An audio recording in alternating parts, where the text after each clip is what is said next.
Olá, eu sou Alessandra Vargas, médica veterinária, responsável pelo serviço de endocrinologia da Endocrinovet e responsável também pelo curso de especialização em endocrinologia de cães e gatos da Anclivepa São Paulo. Se vocês precisarem, estou à disposição no Instagram para dúvidas, tá ok? Tanto no Endocrinovet Cursos, no perfil Endocrinovet Cursos, quanto no meu perfil pessoal, alessandravargas.endocrinovet. Antes da gente começar esse bate-papo sobre esses principais erros, eu também tenho que agradecer a participação de vocês aí como ouvinte, a VetSmart pela organização e a Purina ProPlan pelo patrocínio. Chega de conversa, né, gente? Vamos lá, vocês estão ansiosos para ouvir sobre os casos clínicos e os principais erros? Vamos lá! Então, a melhor forma da gente falar disso, sobre erros nas condutas ou coisas que a gente poderia ter feito melhor, nada melhor do que falar sobre os próprios casos clínicos. Então vamos lá. Macho, Lhasa, 11 anos, score de condição corporal 8 de 9.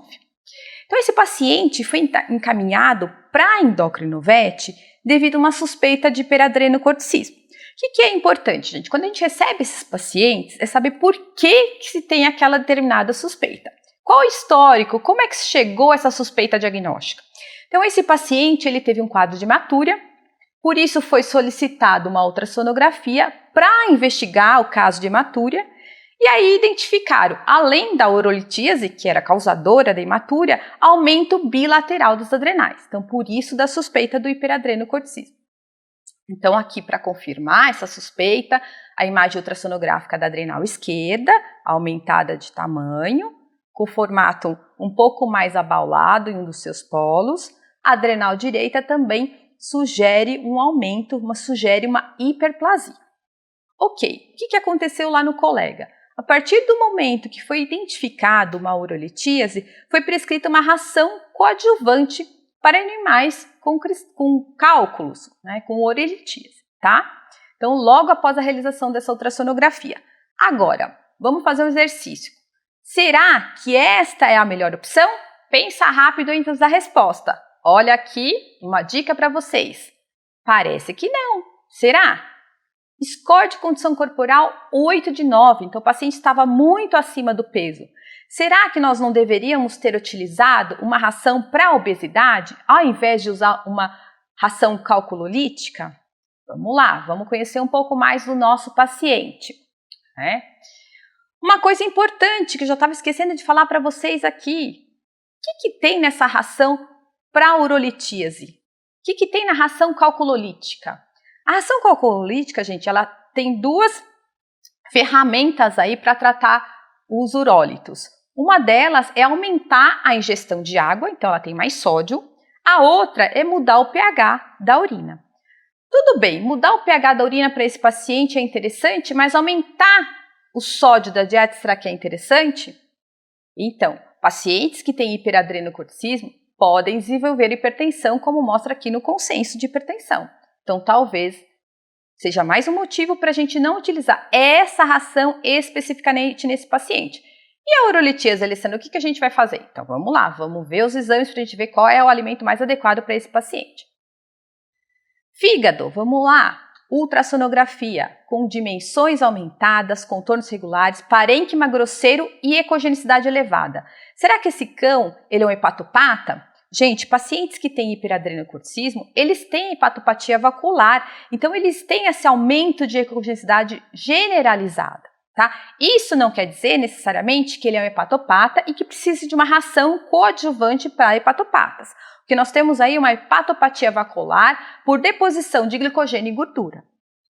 Vamos ver mais coisinhas aí que tem esse paciente. Vesícula biliar, repleta por conteúdo altamente celular, hipoecogênico, e parece que as coisas não estão bem aqui não, apresentando paredes espessas medindo até 0,88 centímetros, irregulares e com grande distensão. Então a parede está espessada, irregular, então mostra que tem uma inflamação importante e a imagem bastante característica de mucocele. Não está fácil a vida desse paciente não. Olha só, tem correlação entre hiperadrenocorticismo e mucocele? Sim, os estudos mostram que cães com hiperadrenocorticismo têm 29 vezes mais chance desenvolver mucocele. Então, eu tenho um paciente com urolitíase, hiperadrenocorticismo, uma hepatomegalia, um fígado mais hipericogênico e mais a mucocele. Outros exames que foram solicitados pelo colega. Bioquímicos, perfil renal sem alteração, ureia e creatinina ok. Perfil hepático, atividade da fosfatase alcalina bastante aumentada, 2.210, e aumento da atividade da TGP, 477. Aqui é muito comum acontecer um grande erro. É muito comum, nesse momento, a prescrição de ração para hepatopata. O que acontece, gente? A ração para hepatopata é para paciente cirrótico, para paciente com shunt, mas não é para paciente portador de hiperadrenocorticismo. Por quê? Porque essa ração ela tem muita gordura, então não é adequado para esse paciente.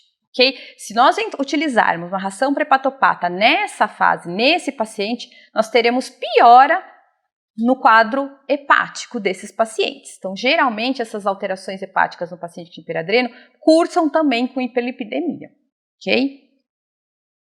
E o que acontece nesse paciente mesmo? Olha, o colesterol tem um aumento discreto e os triglicerídeos também apresentam um aumento discreto. Tá? Numa forma geral, o que a gente encontra na literatura? Cães com mucocele apresentam sim aumento da TGP, da ALT, aumento da atividade da TGP, da ALT e aumento da fosfatase alcalina. Então, as alterações dos exames que nós encontramos no nosso paciente são compatíveis com os dados da literatura. Pacientes portadores de hiperadrenocorticismo geralmente não apresentam aumento importante da ALT. Tá? O que é um aumento importante? De 2 a 3 vezes o limite superior. Quando nós encontramos o aumento mais importante, mais significativo da ALT, da TGP, de um paciente que tem hiperadrenocorticismo, procure, porque ele deve ter mais alguma outra complicação, como esse nosso paciente que apresentou mucocele. Então, aqui o colesterol discretamente aumentado, como eu falei para vocês anteriormente. Então, alteração em enzimas hepáticas, a mucocele, urolitíase e a hiperlipidemia. O que tem a ver a hiperlipidemia com o hiperadrenocorticismo e com a mucocele? Então, esse trabalho, ele quis correlacionar a ocorrência de mucocele com a hiperlipidemia. Então, olha só, o hiperadreno predispõe a mucocele. Agora, a dislipidemia também aumenta a chance do desenvolvimento de mucocele. E cães com hiperadrenocorticismo têm dislipidemia, por isso não é interessante a gente utilizar um alimento rico em gordura para esses pacientes, porque nós vamos piorar o quadro da vesícula biliar, vamos piorar a mucocele. Com relação ao eritrograma, vamos ver o que esse paciente mostrou para a gente aqui nos exames. Um paciente com anemia, coisa muito incomum em pacientes portadores de hiperadrenocorticismo. Se vocês atenderem um paciente portador de hiperadrenocorticismo que tem anemia, procurem que ele deve ter alguma outra comorbidade. Cães portadores de hiperadrenocorticismo geralmente têm eritrocitose, ou pelo menos hematócrito no limite superior de normalidade. Então aqui a gente já entende que esse paciente é um paciente bastante grave porque ele está apresentando um quadro de anemia. Com relação ao leucograma, esse paciente tem uma leucocitose, um leucograma de estresse bastante comum nesses pacientes. Então, voltando lá para a parte clínica do nosso paciente, na primeira consulta, o paciente estava com uma poliúria e polipsia relatada pelo tutor, normorexia, não tinha vômito, não teve perda de apetite. No exame físico, o score de 8 de 9, score de condição corporal, tinha um pouquinho de perda de massa muscular, score de massa muscular 2 de 3, então bem comum paciente portador hiperadreno, discreta desidratação e uma doença periodontal que chamava bastante atenção, tá? Nesse momento, exercício para vocês que estão nos assistindo. O que você faria? O que fazer? Vamos ver se vocês acertaram? Vamos lá. Eu prescrevi antioxidante para o fígado e também para diminuir o processo inflamatório da vesícula, o SAMe e a silimarina, e também recomendei a troca da dieta. O que vocês prescreveriam? Eu já fiz um spoiler, né, para vocês, já contei que não era para a gente utilizar ração para hepatopata. Vocês manteriam a ração calculolítica ou vocês fariam uma troca? Eu entrei com uma ração coadjuvante para obesidade. Por quê? O paciente tem um score de condição corporal 8 de 9. O paciente tem hiperlipidemia. Eu preciso corrigir essa hiperlipidemia por conta da vesícula biliar. E a gente sabe que um alimento com baixa gordura vai acabar colaborando com a melhora da vesícula biliar. Então, eu prescrevi uma ração coadjuvante para a obesidade para esse paciente. Tá? Lembrando sempre, ó, correlação entre hiperlipidemia e mucocele. Obesidade também causa hiperlipidemia. Hiperadrenocorticismo também causa hiperlipidemia. Então, a gente tem que corrigir a hiperlipidemia. Solicitei a repetição dos exames, apesar de que esses exames, quando eu fiz a primeira consulta desse paciente, esses exames tinham menos de um mês, mas devido à gravidade do aspecto ultrassonográfico da vesícula biliar, eu optei por repetir os exames. Outro erro bastante comum na rotina é aquela coisa, os exames são recentes, só tem um mês, não precisa repetir. Então, depende da gravidade do quadro. Eu estou diante de uma mucocele, de uma vesícula bastante inflamada e um paciente que, inclusive, tem uma alteração de enzima hepática, de TGP importante, tem anemia, então eu pedi para ele repetir todos os exames e fazer o teste de supressão com dexametasona. Então, esse já é o exame solicitado por mim. Então, houve uma piora do quadro de anemia, então aqui os valores anteriores para vocês poderem comparar, então piorou a anemia, então significa que a inflamação está avançando, que eu tenho um estresse oxidativo e eu estou evoluindo com uma anemia bastante importante. Com relação ao perfil hepático, não houve grande evolução, estava praticamente igual ao exame anterior. E as bilirrubinas que eu não tinha no exame anterior? Por que eu solicitei as bilirrubinas? Porque pacientes com quadros obstrutivos, eles costumam ter aumento de bilirrubinas, ou pacientes também com ruptura. No caso do paciente em questão, nós não encontramos essa alteração, tá? Mas olha só na ultrassonografia. Vocês percebem alguma coisa de diferente? Tá estranha essa vesícula? Sim, gente, já estava rompida. Tá vendo que a gente não consegue visualizar no canto inferior direito da tela a continuidade da parede da vesícula. Então, essa vesícula estava rompida já. Olha a importância da gente repetir os exames, mesmo com um intervalo curto de evolução, tá? Quais são as manifestações clínicas que os pacientes com mucocele apresentam? Vômito, anorexia, letargia. Esse paciente não apresentou vômito, não apresentou anorexia em nenhum momento. Então, nem sempre a clínica vai determinar a gravidade. Se eu tenho sintoma, eu imagino que é bastante grave, mas se não tenho, pode ser que seja também. Esse paciente não tinha vômito e não tinha anorexia.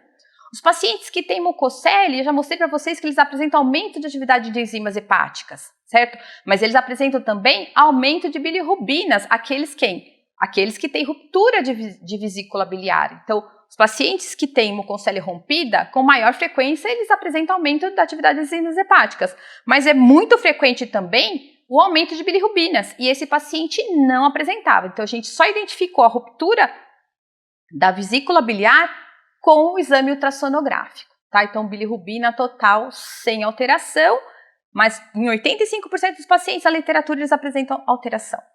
Tá? Então, aqui a imagem e foi indicada, então, a colicistectomia. Então, um erro importante, gente, sempre, hiperadrenocorticismo não é uma emergência e nunca será. O que será emergência nos pacientes portadores de hiperadrenocorticismo são as complicações que esses pacientes podem apresentar, por exemplo, uma mucocele. Então, se a gente fica focando só no hiperadrenocorticismo, a gente acaba errando a nossa conduta clínica, né? Então, o paciente tem hiperadreno, mas tem muito mais coisa. Então, fica aí a dica, não se esqueçam disso, que é bastante importante. Outro caso clínico para vocês, agora vamos falar um pouquinho de gato, para os gateiros de plantão, né? Não podia deixar de falar dos gatos. Vamos lá. Outro caso bem legal, um felino SRD, uma fêmea de 9 anos, 10,4 kg. Nossa, Alessandra, 10,4 kg, será que você não errou? Não errei não, 10,4 kg, olha aí a fotinho do paciente, né, da paciente. Um score de condição corporal 9 de 9. Por que esse paciente foi encaminhado para endocrinovete? Por conta de obesidade? Não, ele foi encaminhado por conta de um quadro de diabetes. E ele tinha um mau controle glicêmico, então essa era a queixa. E ele tinha persistência das manifestações clínicas de poliúria, polidipsia e polifagia. Então aqui, importante que ele não foi encaminhado por conta do score 9 de 9. Tá? Ele foi encaminhado por conta do mau controle. Vamos lembrando aí, anota os detalhes do caso clínico, que mais para frente vem pergunta. Então, qual é a correlação entre obesidade e diabetes? É só uma coincidência que esse gato esteja diabético? Não, não é uma coincidência, gente. Os fatores de risco para obesidade e diabetes são os mesmos. Gatos diabéticos têm quase 4 vezes mais chance, maior risco de desenvolvimento de diabetes. Então, gatos obesos têm 3,9 vezes o risco de desenvolver diabetes. Por que será que isso acontece? Já tem bem descrito na literatura que gatos obesos têm diminuição do GLUT4. Quem que é o GLUT4? É o transportador de glicose. Então, se eu tenho pouco transportador de glicose na célula, eu vou transportar menos glicose. Então, esse transportador, ele transporta a glicose de fora da célula para dentro da célula. Esse transportador, ele fica guardado dentro da célula e sob a ação da insulina que ele vai para a membrana fazer o transporte de glicose. Para isso acontecer, eu preciso da ação da insulina e preciso de proteínas da sinalização da insulina. Quais são elas? IS1 e 2, PKB, AKT. E essas proteínas de sinalização da insulina estão reduzidas no paciente obeso. Por isso que o obeso tem mais chances de desenvolver diabetes. Outra coisa que está reduzida no paciente obeso, no felino, a adiponectina, que é um hormônio do bem que melhora a resposta insulínica. Então, ela está reduzida. E o que está aumentado? As interleucinas inflamatórias, citocinas inflamatórias. Então, essas citocinas, elas pioram a ação da insulina e elas estão aumentadas. Então, pensando aí, tentando fazer essa conexão que é bastante importante entre diabetes e obesidade. Assim sendo, qual que é a classificação etiológica do diabetes em felinos? A maior parte dos gatos tem o diabetes tipo 2, 80% dos casos. O que é esse diabetes tipo 2? Esse diabetes tipo 2 é aquele diabetes que decorre da resistência da ação da insulina. E qual é o maior causador de resistência à ação da insulina? A obesidade. E o paciente foi encaminhado só por conta do diabetes. Ele não foi encaminhado por conta da obesidade. O tutor se preocupava com o diabetes e o colega que estava acompanhando também estava preocupado com o diabetes, tá?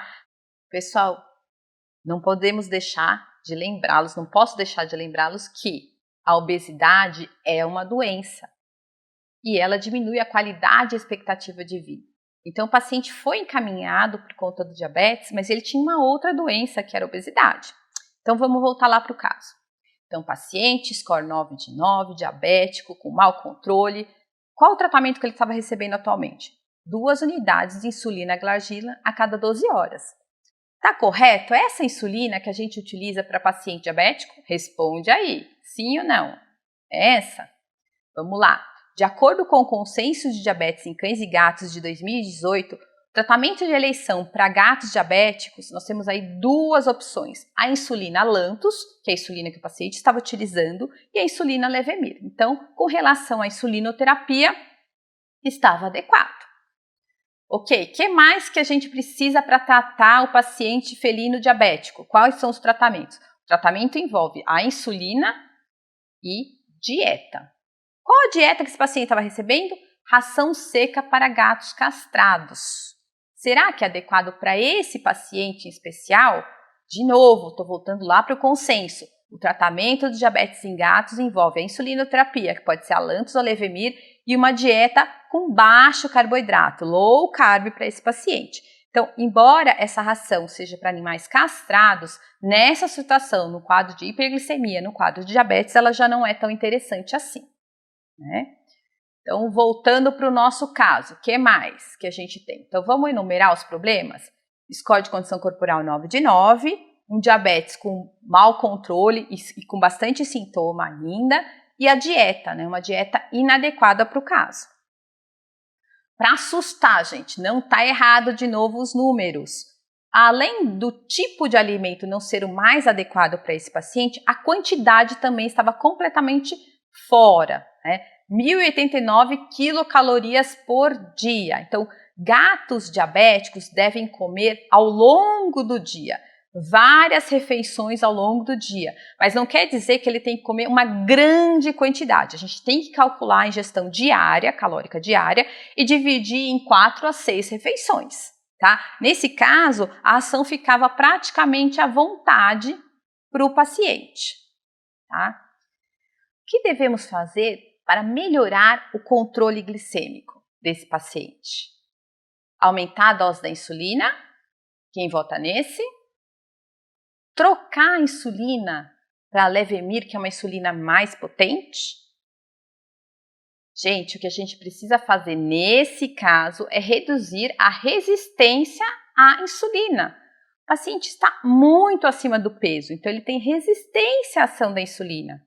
Não vai funcionar. Não adianta a gente ficar trocando de insulina, aumentar a dose da insulina.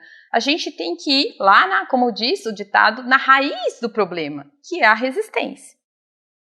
E como que eu faço isso? Como é que eu diminuo a resistência? Vamos fazer dieta? Vamos fazer esse paciente emagrecer? Uma restrição calórica para esse paciente? Se você acha que deve fazer uma restrição calórica, a pergunta é, com qual dieta? Eu vou usar uma ração para gatos diabéticos ou vou usar uma ração para gatos obesos? Então, eu vou usar a DM ou vou usar a OM? E aí, você tem essa resposta para mim? Então, vamos lá. O que a gente tem na literatura? A gente não tem muitos trabalhos falando de teor de carboidrato para gatos diabéticos. Temos poucos trabalhos. Esse é um deles, onde ele comparou duas dietas. Ele queria saber qual é a dieta que promoveu melhor controle glicêmico e, consequentemente, atingiu maior índice de remissão. Então, para o gato diabético, o nosso objetivo de tratamento não é apenas ter um bom controle glicêmico, mas sim atingir a remissão, ou seja, o gato deixar de precisar do uso de insulina para se manter em normoglicemia. Então, nesse trabalho, ele comparou duas dietas, uma dieta que tinha alta fibra e carboidrato de quantidade moderada, e uma dieta 2, onde a gente tinha baixa fibra, mas baixo carboidrato. Então, a dieta 2 teve um resultado melhor. 12% de carboidrato tinha essa dieta, 68% dos gatos atingiram a remissão com essa dieta. Então, o que a gente tem até o momento na literatura é que baixo teor de carboidrato é bom para o controle do diabetes e aumenta a chance de remissão para esses pacientes. E quais são as porcentagens aí, né, preconizadas? Então, a gente quer que na dieta do diabético felino tenha alta proteína e baixo teor de carboidrato. Quanto aí? Menos que 15% da energia metabolizável ou menos do que 3 gramas para cada 100 quilocalorias. Então, essa informação está numa revisão do Veterinary Clinics, ok? Então, vamos lá. Vamos olhar os dois alimentos aí sugeridos que a gente tem. Proplan para diabetes, Proplan DM e Proplan OM. Então, olhando aqui, a Proplan DM tem menos carboidrato do que a Proplan OM. Mas a Proplan DM não é tão interessante para um gato obeso. Para um gato obeso, mais interessante é a OM. Ah, Alessandra, mas será que vai dar certo? Tem 4 gramas para cada 100 quilocalorias. Essa ração da Proplan, a OM, embora ela tenha um pouco mais de carboidrato do que sugere-se de uma forma geral, eu falo sugere-se de uma forma geral porque não temos muito trabalho a respeito, ela tem bem menos carboidrato do que a maioria das rações para diabéticos. Então, vai funcionar muito bem para o nosso paciente a Proplan OM. Sem falar que nós vamos trabalhar com restrição de caloria. Então, consequentemente, nós vamos dar um volume menor de ração e, consequentemente, o paciente também vai receber menos carboidrato. Preciso calcular. Não adianta prescrever ração para obesidade e não fazer nenhum tipo de cálculo, nenhum tipo de restrição. Também é outro erro bastante frequente. Então, um erro bastante frequente é não tratar a resistência insulínica, não tratar a obesidade, sabendo que é a obesidade que leva ao quadro de diabetes. Quando as pessoas se preocupam com a obesidade, muitas vezes só prescrevem uma ração coadjuvante e não fazem cálculos de restrição calórica. Então, isso é bastante importante. Como é que a gente introduz, como é que a gente faz esses cálculos? Então, aqui, olha só, esse cálculo, necessidade energética de manutenção, NEM, é para um gato que não teria que perder peso, para um gato que está com score ideal, que não é o caso do nosso paciente, ok? Para o nosso paciente, nós vamos usar o quê? Cálculos de necessidade energética para perda de peso para gatos, que é o NEP. Nós temos duas fórmulas diferentes aí, tá? Elas acabam tendo valores parecidos. Uma fórmula utilizando o peso atual e outra fórmula utilizando o peso meta, tá? Então, necessidade energética de perda de peso, utilizando o peso atual, é 85 vezes o peso atual elevado a 0,4. Eu vou ter um valor em quilocalorias por dia. Ou a necessidade energética de perda de peso usando o peso meta, 42 vezes o peso meta, da mesma forma eu vou ter o valor em quilocalorias por dia. Com relação ao nosso paciente, olha só, felina, fêmea, castrada de 10,4 kg. Ela estava ingerindo, gente, 1.089 quilocalorias por dia, uma ingestão calórica muito acima do adequado para ela. Se eu fosse fazer fazendo essa fórmula, usando o peso atual, ela deveria ingerir 216, quase 217 quilocalorias, está usando 1.089, ela está ingerindo 1.089. E se eu utilizar outra fórmula, vai dar muito diferente? Não, olha, a outra fórmula com o peso meta, pensando num peso meta, com o peso atual, menos 15%, tá, gente? Daria 371 quilocalorias por dia. Então, o que eu não posso fazer?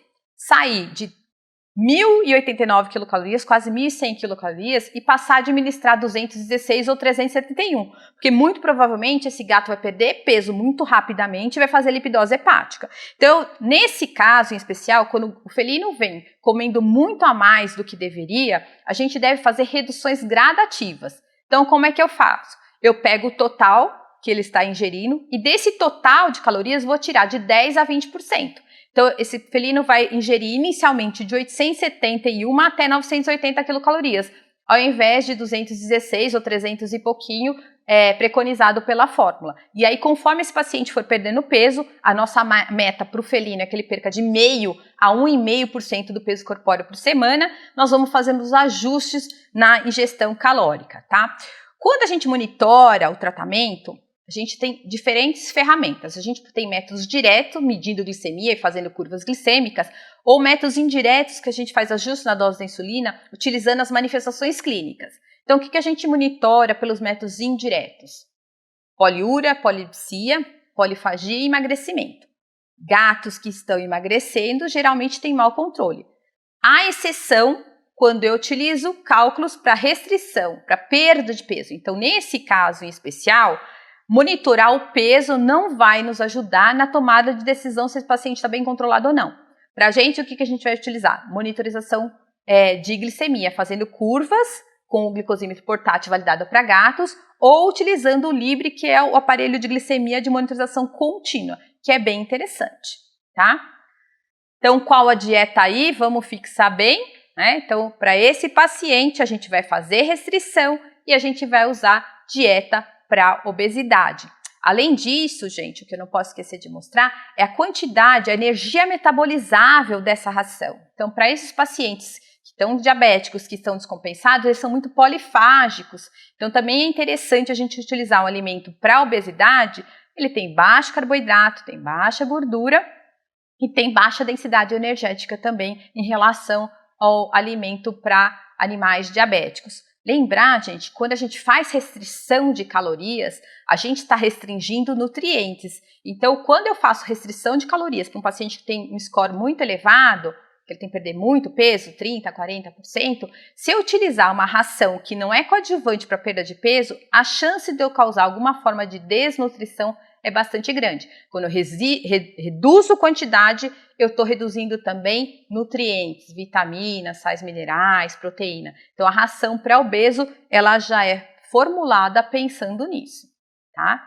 E aí, então, nossa paciente, fizemos uma restrição inicial de 10% a 20%, fomos reduzindo gradativamente a quantidade de calorias. Sempre lembrando dos requerimentos obrigatórios necessários para a gente não promover nenhuma falta de nenhum nutriente, nenhuma forma de desnutrição. Então, aqui o material que vocês podem consultar sobre o requerimento mínimo necessário de cada um dos nutrientes. Tá? Como pôr em prática isso? Então, fez o cálculo, quantidade de ração, você acha que o tutor de gato vai ficar feliz porque você diminui a quantidade de ração dele? Não vai, né, gente? Vai falar que o gato mia, que o gato chora, que o gato arranha. Como que a gente vai ajudar? É difícil, quanto que eu vou dar para esse paciente, né? Tem que pesar todo dia a ração? Tem que pesar todo dia a ração. Existem inúmeros modelos de balança, da cor que você quiser, que você acha que dá sorte.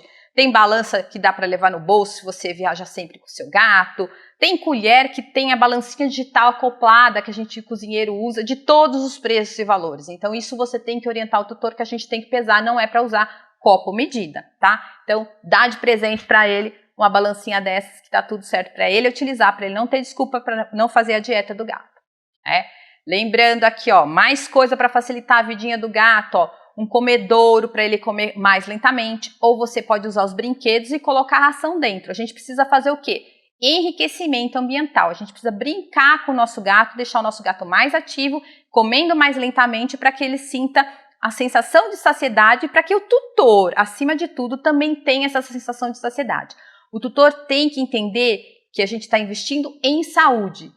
E o gato não está sofrendo com isso se a gente fizer um enriquecimento ambiental para esse paciente, né? Fornecer o alimento de forma que ele coma mais lentamente, que ele possa brincar dentro das bolinhas, a ração, que ele possa caçar. Na vida livre, o gato, o felino, ele caça, né? Então isso a gente chama de enriquecimento ambiental e a gente tem que trabalhar isso com o tutor, senão não vai funcionar. É o tutor que faz a dieta, né? Então olha aqui, uma gatinha comendo aí no comedouro mais lentamente. Tem comedouros com timer que a gente pode utilizar para quem fica fora o dia todo. Dá para dar umas coisinhas a mais aí, tipo brócolis. Em casa, a minha gata ama quando eu planto o pezinho de feijãozinho no algodão. Ela vai lá e come todas as folhinhas. Então, são coisas que a gente pode colocar para enriquecer o ambiente, para o tutor ficar mais calmo com a dieta. E aí, como é que funcionou? Então, uma paciente diabética, com mau controle, fazendo dieta, pesava 10 quilos. O que aconteceu com esse paciente? Após 8 meses, olha a transformação, 6,4 kg após 8 meses. Após 5 meses, o paciente já tinha atingido a remissão. Graças ao quê? Graças à dieta, o emagrecimento, e com isso a gente teve redução da resistência à ação da insulina. Alessandra, depois que esse gato deixou de precisar usar insulina, né, então ele atingiu a remissão, o que você faz? Você entra com uma ração comum? Não, gente. Paciente que atingiu a remissão significa que ele não precisa mais de insulina, mas é um paciente que tem uma certa resistência à ação da insulina ou ele tem uma diminuição da sensibilidade à ação da insulina. Então, ele deve manter uma ração low carb para o resto da vida dele. No caso dessa paciente, ela foi mantida com a ração para obeso. E aí, o dia que ela atingiu o peso meta, aí nós vamos avaliar se nós vamos mudar para ração de gatos diabéticos ou vou mantê-la com uma ração para animais obesos. Isso vai depender do quê? Do apetite do paciente, o quanto o paciente tem fome, se a gente precisa aumentar o volume ou não, ok? Então, atualmente, como é que está essa paciente, né? Então, a última vez que nós avaliamos, que foi em dezembro, a paciente tinha um score de 6 de 9, 6,4 kg e estava ingerindo 214 quilocalorias por dia, ou seja, 60 gramas da Proplan OM. Então, só para lembrar um pouquinho da primeira consulta, o paciente tinha 10,4 kg e se a gente utilizasse aqueles cálculos naquele primeiro momento, a paciente iria ingerir 216 quilocalorias e atualmente ela estava ingerindo 214. Então, a gente foi fazendo essa redução gradativa da quantidade de alimento, da quantidade de energia fornecida para esse paciente. Então, aqui o antes e depois, isso é bastante recompensador. A tutora está super feliz que a paciente está muito mais ativa. Então, aqui, para finalizar a nossa apresentação, esse organograma, esse fluxograma, ele pertence ao Consenso de Diabetes de 2018. Então, o que está mostrando aí? Quando você tem um mau controle do diabetes, o que a gente tem que checar? Manejo da insulina, se está aplicando certo, com a seringa certa, se está homogeneizando, se está tudo relativo à insulina e relativo à dieta, né? Está tudo certo. Se tiver tudo certo, qual que é o próximo passo, já que o meu paciente está apresentando mau controle? Se certificar de que o paciente não está usando nenhum medicamento que possa causar resistência, por exemplo, um corticoide. E depois disso, exame físico, tá? E se no exame físico você não encontrar nada, aí a gente vai para os exames laboratoriais. No nosso caso, em especial, o exame físico já mostrou qual era a causa da resistência à ação da insulina, qual era a causa do mau controle. Espero que vocês tenham gostado dos casos que a gente discutiu e quero finalizar com um convite. O nosso 6º curso de endocrinologia clínica de cães e gatos, o curso da Endocrinovet, que também tem o patrocínio da Proplan Purina, que está apoiando esse nosso evento. Temos pessoas muito especiais, 4 palestrantes internacionais, o Tchenolius, que trabalha com hiperlipidemia, a Naja, da Universidade de Zurique, o Miguel Campos, da Universidade de Berne, e também a Chiara Voltolina, da Universidade de Utrecht. Não deixe de participar, tá? Aqui, para quem quiser mais informações, tem o QR Code, ok? E obrigada, gente. Estou à disposição se vocês precisarem no chat, ou estou à disposição no Instagram. Espero que vocês tenham gostado, espero que tenha sido útil. Um abraço e obrigada mais uma vez por me acompanhar nessa jornada. Olá, eu sou Amanda, representante de informação veterinária da Nestlé Purina Pet Care Brasil. E quando a ciência encontra a paixão, a mais avançada tecnologia em nutrição acontece. Purina ProPlan Veterinary Diets, baseada nos mais avançados resultados clínicos, uma linha de produtos coadjuvantes para auxiliar no tratamento de diversas doenças em cães e gatos. No caso de cães, problemas gastrointestinais, obesidade, neurológicos, articular, renal e urinário.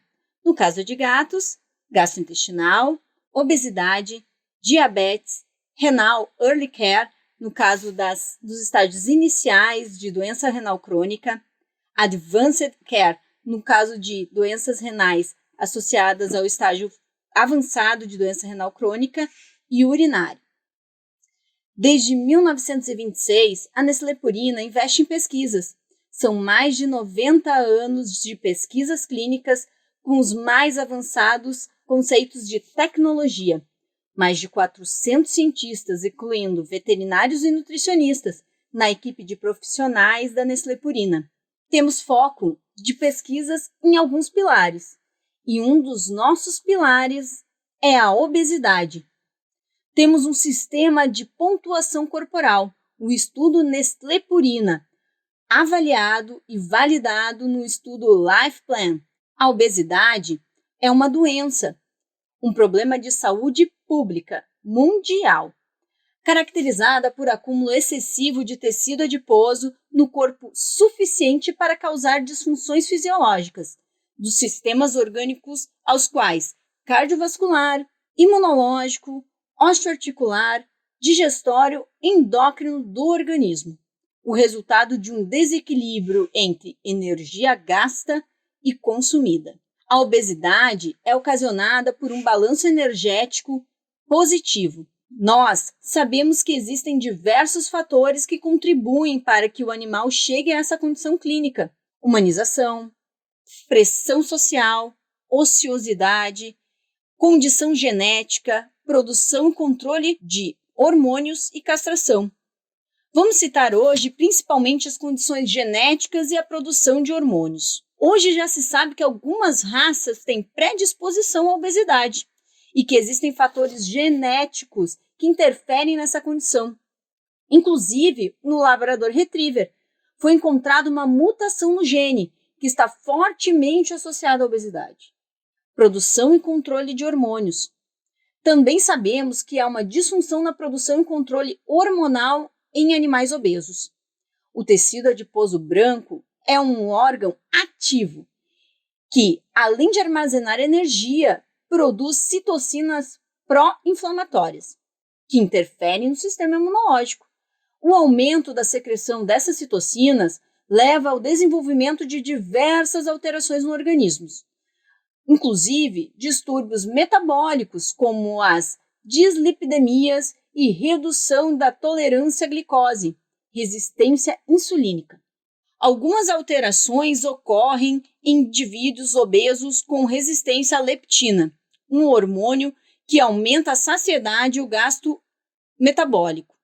Também há uma diminuição na ação da adiponectina, um hormônio anorexigênico que é anti-inflamatório e tem função no fator de necrose tumoral, que possui diversas funções imunológicas.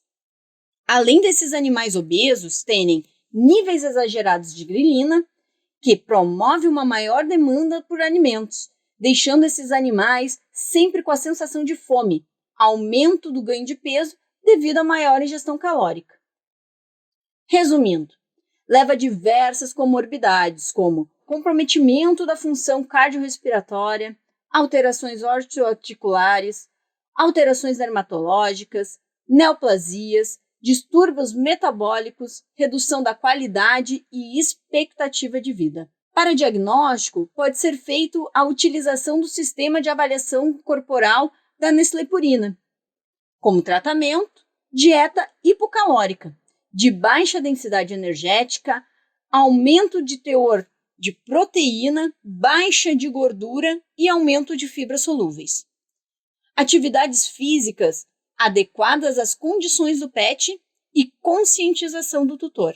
A Nestlé Purina traz as suas soluções para a obesidade. Overweight Management, OM, para obesidade. No caso de cães com problemas de obesidade e controle de peso, perda de peso em cães com diabetes mellitus, doenças intestinais responsivas à fibra, constipação e hiperlipidemia. A OM reduz o consumo de calorias, pois tem nível reduzido de gorduras. Mantém a massa magra, pois tem altos teores de proteína. E aumenta a sensação de saciedade, por ter inúmeras fibras naturais. Acelera o metabolismo. Contém isoflavonas, um fitoestrógeno que estimula o metabolismo naturalmente, colaborando para a redução saudável do peso. As isoflavonas são um fitoestrógeno que estimulam esse metabolismo naturalmente, aumentando o gasto energético, potente antioxidante e ativa o centro da saciedade. Nossos estudos mostram que cães com sobrepeso tiveram redução significativa na gordura corporal, em até 34%. E um novo ganho de peso foi reduzido em 6 meses após o início do tratamento. Essa é uma exclusividade Nestlé Purina. É o único no mercado com isoflavonas. Esse fitoestrógeno natural que acelera o metabolismo basal e o gasto energético, auxiliando na perda de peso. Menor índice de gordura do mercado. Reduz a caloria do produto sem reduzir os demais nutrientes, ajudando na perda de peso saudável. E alta palatabilidade, melhor aceitação do paciente. No caso de felinos, nós temos a Overweight Management OM para gatos, indicada para obesidade em gatos, doenças intestinais responsivas à fibra, hiperlipidemia e diabetes mellitus em gatos obesos. A OM promove uma perda de peso efetiva e saudável, mantém a massa corporal magra, pois tem um teor de proteína de 50%, ajuda a satisfazer o apetite com fibra natural, protege o trato urinário inferior, prevenindo o desenvolvimento de cálculos de estruvita e oxalato de cálcio. Com seu alto teor de proteína, na categoria o maior do mercado, para manutenção da massa magra. Menor índice de gordura do mercado, reduz a caloria do produto e os demais nutrientes mantêm-se em níveis adequados, ajudando na perda saudável de peso. E a alta palatabilidade, melhor aceitação do paciente. A alta tecnologia para transformar histórias de vida. Solução para gatos diabéticos. Distúrbios metabólicos da glicose podem causar sérios danos à saúde dos gatos. É um transtorno metabólico caracterizado por um nível de glicose elevado e persistente no sangue, devido a uma deficiência ou resistência insulínica. A insulina é secretada pelo pâncreas e se encarrega de permitir que a glicose seja assimilada e utilizada como energia pelas células do organismo. Existem 2 tipos de diabetes. Diabetes tipo 1, em que o pâncreas não produz insulina e é mais comum em cães e raramente acontece em gatos, e a diabetes do tipo 2. O pâncreas, ele produz insuficiente a insulina e as células não respondem bem a elas, ou seja, existe uma resistência insulínica. Existem alguns fatores que predispõem a diabetes, como a inatividade, o sedentarismo do gato, a obesidade, principalmente na situação do tipo 2, a alimentação inadequada, não balanceada para o felino, infecções crônicas e a idade, pois a prevalência acima de 7 anos é maior. Sinais clínicos: maior ingestão de água, polidipsia, visitas mais frequentes à caixa de areia para urinar, poliúria, aumento do apetite, polifagia, perda de peso, desidratação, vômito e anorexia, letargia e o hálito cetônico. O objetivo do apoio nutricional, no caso da diabetes mellitus, é controlar a produção endógena de glicose, minimizar a necessidade de insulina, apoiar as necessidades nutricionais, controlar as consequências metabólicas da diabetes mellitus e o controle da glicemia pós-brandial. Para tanto, temos a nossa DM, diabetes mellitus, um alimento para auxiliar no tratamento da diabetes em felinos. Indicada para o tratamento de diabetes mellitus e outros distúrbios fisiológicos ou metabólicos em gatos adultos de todas as raças que se beneficiem com uma dieta rica em proteína, apresentando 51%, e reduzida em carboidratos, com máximo de 18%. Pode ser utilizada para diabetes mellitus, lipidose hepática, hiperglicemia persistente, controle nutricional de gatos convalescentes e ou em estado crítico, enterite e diarreia. Benefícios: alto teor de proteína e reduzido em carboidratos, para manter as necessidades nutricionais únicas de um gato diabético. Alto teor de vitaminas e ácidos graxos ômega 3, para ajudar a reduzir a resistência insulínica. E promoção de um ambiente urinário controlado, inibindo assim o desenvolvimento de cristais de estruvito e oxalato de cálcio. Os nossos estudos mostraram que a fórmula DM Proplan felina em gatos com diabetes estável de longa duração reduziu as necessidades de insulina em mais de 50% na média. E com até 30% dos gatos, conseguimos eliminar totalmente a aplicação de insulina. Nós temos a solução que resulta na melhora do controle clínico da diabetes mellitus, redução significativa das necessidades de insulina exógena, aumento significativo das taxas de remissão de diabetes e um melhor controle glicêmico comparado com a abordagem tradicional, que seria uma dieta com conteúdo moderado de carboidratos e um conteúdo elevado de fibras. Proplan Veterinary Diets, soluções em dietas coadjuvantes para diversas enfermidades de cães e gatos. Obrigada!